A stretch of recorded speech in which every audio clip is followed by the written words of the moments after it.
He screamed in pain and reeled backwards. A dark shape pounced. Before he knew it, Luke was pinned to the ground. Luke remembered another time he'd been tackled. The first time he'd crept into Jen's house. He made a noise, and the next thing he knew, she had him face down in the carpet, and they'd become friends. This wasn't Jen. "What do you think you're doing?" a voice hissed in his ear. "Jackal boys. You go back now, during indoctrination, and they'll catch you. They'll know, and then they'll come looking for the rest of us." Indoctrination? Luke guessed that Jackal Boy meant the evening lecture. The name made sense. The lecture was always about how wonderful the government was. But Luke hadn't even thought about what he was running toward. He was just running away. "Who will catch me?" he asked. "The only ones who watch are the hall monitors, and they all report to you, right?" "You got it," Jackal Boy said. He sounded pleased. "I worked hard setting up that system. The teachers didn't like hall duty anyway, and now—" "You can get away with anything, can't you?" Luke asked. "Unless I tell." He didn't know what possessed him to make that threat. Maybe it was just habit. After 12 years of being the youngest brother, he knew the power of tattling. And he knew how easily it could backfire. "Make you a deal," Luke said quickly. "Let me up, and I won't go back now. Answer some questions for me, and I won't tell. I'll keep your secrets." Jackal Boy seemed to be considering. Finally, he said, "Okay." Luke scrambled up and pulled away. He rubbed the side of his face. He wasn't sure if it was sore from hitting the tree or from being slammed against the ground.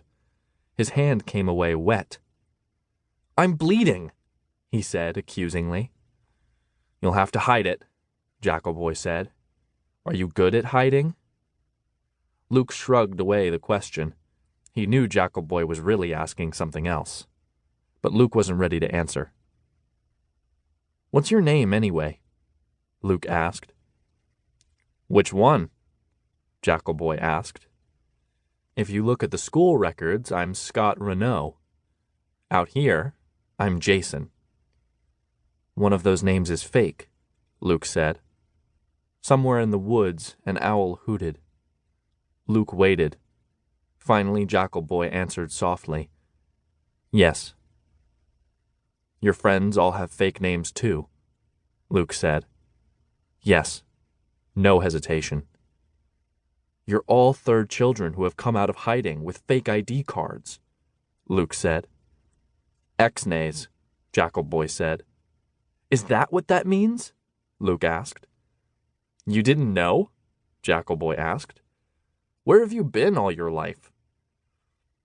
Luke decided not to answer that question either.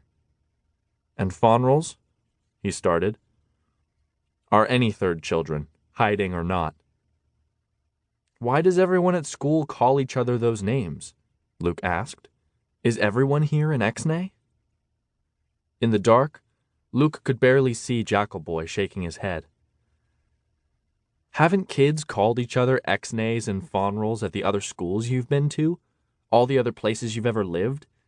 Some say in the beginning the government paid people to use Fonrel and X-nay as swear words, on TV and stuff. Then those words were forbidden in public broadcast, which just meant that people used them more in private. They wanted to make sure that everyone thought of third children as terrible." Luke wondered why Jen had never told him about that. "Maybe I've never been to any other schools," Luke said cautiously. He'd said maybe. He could still deny everything if he wanted. Jackal Boy laughed, open-mouthed. His teeth glinted in the moonlight. "Why don't you just come out and admit it?" he asked. "You're an X-nay too, I know it." Luke dodged the question. "Why do you harass me every night?" he asked, "when everyone else ignores me?"